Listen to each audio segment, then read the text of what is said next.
Alright, so this is my 5-gallon Fluval Spec, which has been sitting on my desk here for probably the last 3 to 4 years.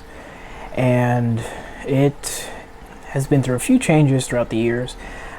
But for the last year or so, it has been a native fish tank, which has 3 swamp darters and a group of the least killifish, or the Heterandria formosa. And they have been doing well in this tank. And just starting off at the top, you can see I have a lot of above water growth. This is a dwarf peace lily, which was originally in my paludarium tank, but I took it out of there because it grew pretty large, and I ended up putting it in the back of the filter section here to kind of help with some nutrient export, and it's been doing really well there. And then over here on the right, there is a lot of above water growth of water wisteria. Oh no, I'm sorry, this is water sprite. And having this plant above water here has really been doing pretty well. I really like the look of it. And it's actually kind of what inspired the thought process behind the project of what this tank is going to be turning into. You can see some sections of it have gotten a little too close to the light, so they've kind of gotten a little brown on me, which won't happen when it gets moved to the new tank. And of course I have lots of duckweed and floating plants on top too. If you haven't figured it out already from my videos, I do not have a problem with duckweed. I actually like it.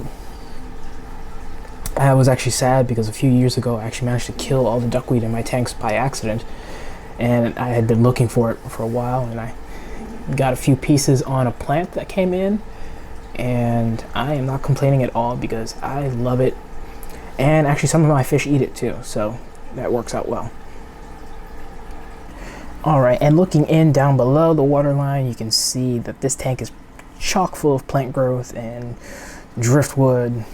I really went with just kind of a thicker arrangement of everything to give the Heterandria formosa lots of cover, so when they drop fry there would be plenty of places for them to hide.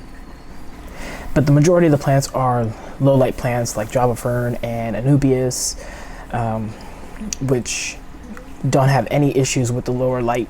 And then I do also have a few stems of Rotala on the left, which is growing pretty well in that corner because the floating plants don't really cover that part of the tank very often.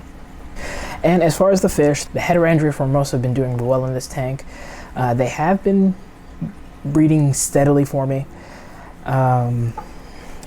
For a while there, some of the fry were actually going into the top of the filter section and hanging out up there, so I kind of made that their unofficial nursery. But I've been seeing steady fry populations, but I think some of them probably did get snacked on because I don't see too many, and I'm sure probably some of that is due to the swamp darters in the tank. It kind of keeps the population evened out, so I don't have too much of a growth explosion. On that note, I was kind of going for kind of a natural setting with this tank where there's a little bit of a predator-prey interaction.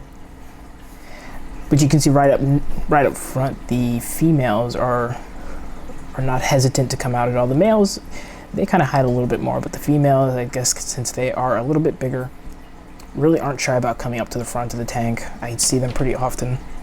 And the swamp darters in this tank are pretty much kind of like my little water puppies. I bet if I put my hand over the tank right now, we'll see one of them pop up. At least one of them. Of course, now that I'm doing it on camera, they're going to make complete liars out of me. But usually if I put my hand over the tank or the tweezers, which they at this point recognize as a food source, they will usually come out, but right now they are hiding, making complete liars out of me. Alright, so why is this going to be the final update for the Fluval Spec V?